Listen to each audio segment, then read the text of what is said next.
के सर्वोच्च लीडर कौन है? देश के प्रधानमंत्री जी।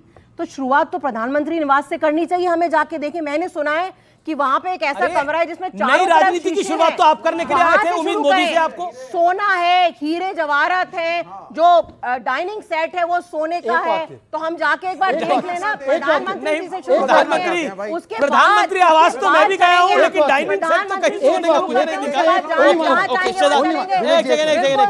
किसी पे एक स्पेसिफिक लाइन, प्रधानमंत्री के घर निवास पर जाकर अमीश देवगन ने भी इंटरव्यू किया है। आप अमीश का इंटरव्यू अरविंद जी के साथ शीश महल में करा दो।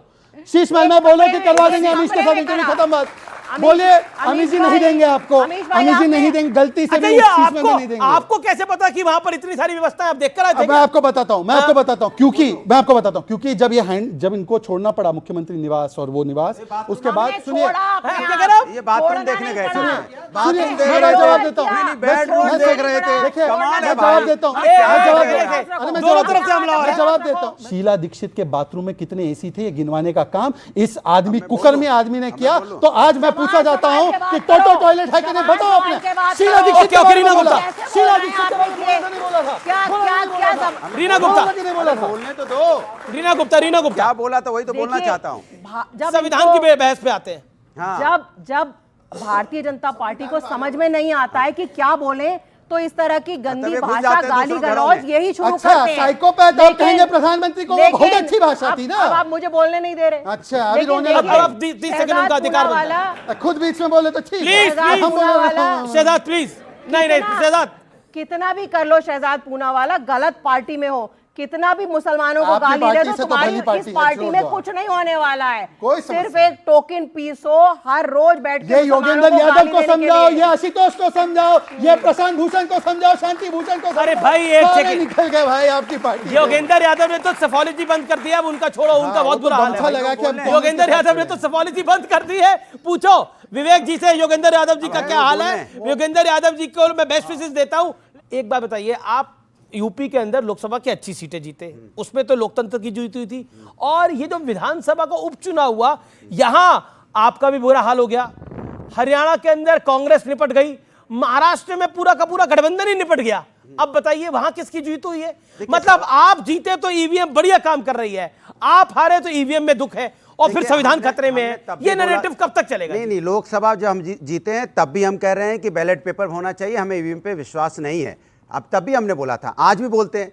सवाल यह है कि भारतीय जनता पार्टी से जैसे ही आप पूछ लो किसान के बारे में, बेरोजगारी के बारे में, महंगाई के बारे में, ये घुस जाते हैं बाथरूम में, दूसरे के किचन में घुस जाएंगे, बेडरूम में घुस जाएंगे। अरे आपको किचन और बेडरूम से फुर्सत का है तो जनता के दिलों में जाइए ना। जनता परेशान है महंगाई बेरोजगारी से। मैंने आपके बीच में नहीं बोला पेट में दर्द होने लगा, अभी आपके बीच में नहीं बोला ये बीजेपी का है। जैसे ही फंसने लगते वैसे चिल्लाना भी शुरू करेंगे। हिंदू मुस्लिम सिख ईसाई इसी को लड़ाई देते हैं। आप बताइए, आपने बांग्लादेश में हिंदुओं का क्या क्या आपने हमारे मंत्रों पर अत्याचार। अब बताइए सीए लाए थे तो काहे विरोध किया? अरे आप बांग्लादेश फिर बोलना भूल गए। देखिए अब आपका गठबंधन है मलूक नागर, शांति से बैठ गए। मलूक नागर आप समझाइए, एक सेकंड समझाइए भदौरिया को। शांत नहीं बोलेंगे, मैं जानता हूँ। मेरी बात पूरी तो शांत हो गई पूरी। मेरे आधे टाइम में सीखते हैं। सुनिए, बिल्कुल आपको ही मौका मिला। वैसे बोलते हैं मुसलमानों का। बिल्कुल 5 सेकंड मलूक नागर, आप 5 सेकंड में गिन रहा हूँ। इन्होंने किसान की बात, अरे सुन तो लो, अपनी सेकंड गिन रहा हूँ। इतने ही सांसद बच जाएंगे, सुन लीजिए। अब देखिए ऐसा है कि इन्होंने कहा किसानों की बात, वक्फ की जमीन जो है वो किसानों की जमीन वक्फ को दे दी। एक बार बोलो वक्फ अमेंडमेंट के साथ खड़े। विजयपुरा में किसानों की जमीन। बांग्लादेश नहीं बोले, ये देखो इनका चेहरा, बांग्लादेश नहीं बोले, सब कुछ बोलेंगे, बांग्लादेश नहीं बोलेंगे। कमाल है भाई, ये चेहरा है, देख लो। नहीं चेहरा दिखाने दो ना पहले। अरे मैं किसान की बात याद देता हूं, मैं आ रहा हूं, मैं किसान की बात याद देता हूं। मैं मलूक नागर बोल रहे हैं। एक सेकंड, मैं आऊंगा आपकी बात, मैं आ रहा हूं आपकी बता रहा हूं। आप शांत हो जाइए मलूक। पार्टनर, आपके पार्टनर को बोलने दो। अरे कांग्रेस को एक टिकट नहीं दिया और पार्टनर कर रहे हैं। बताओ कांग्रेस को टिकट। अच्छा, इनको टिकट नहीं मिलेगी, अब हम नहीं बोल रहे हैं। एक सेकंड 5 सेकंड। अच्छा, पार्टनरशिप की बात ये कर रहे हैं, दिल्ली में कांग्रेस को नहीं खड़ा रखा और उत्तर प्रदेश में इन्होंने नहीं खड़ा रखा, और पार्टनर की बात कर रहे हैं। सुन लीजिए, हम तो आप क्यों हमें बता रहे हैं, तो आप हमें क्यों बता रहे हैं? सुन लीजिए, मैं गलत आ गया इधर, मुझे उधर ही रहना चाहिए। बोलिए आप। सुनिए, अब बांग्लादेश के विषय में बड़े स्पेसिफिकली गाजा में तो 72 ट्वीट दाग दिए ना हमास।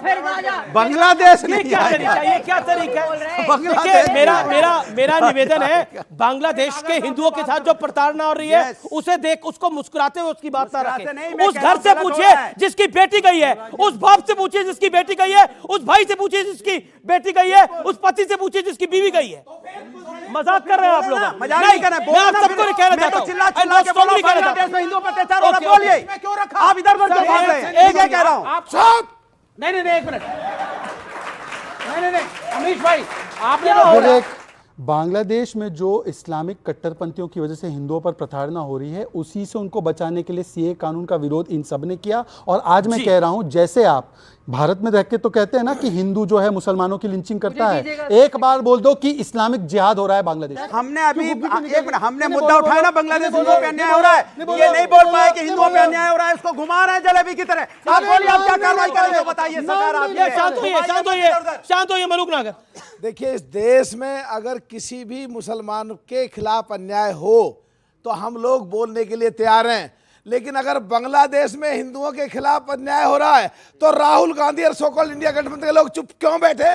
क्यों नहीं मुंह खोला इन लोगों ने? अमीश भाई देखिए, बांग्लादेश में हिंदुओं पे अत्याचार हो रहा है, भारतीय जनता पार्टी चुप बैठी है। शेख हसीना को क्यों आपने देश में रखा हुआ है? तीसरी बात, बांग्लादेश में अडानी को ठेका दिलवाने के लिए मोदी जी गए थे, वहां पे भी तो वहां पे भी अडानी की पैरवी कर रहे हैं, जहां पे हिंदुओं पे अत्याचार हो रहा है। इस देश के लिए मुझे कार्यक्रम यहाँ खत्म करना पड़ेगा।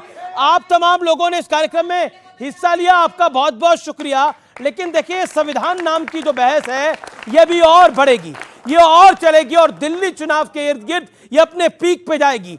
और फिलहाल आज के कार्यक्रम में इतना ही। उम्मीद है आपको जरूर पसंद आया होगा। आपका बहुत बहुत शुक्रिया। नमस्कार।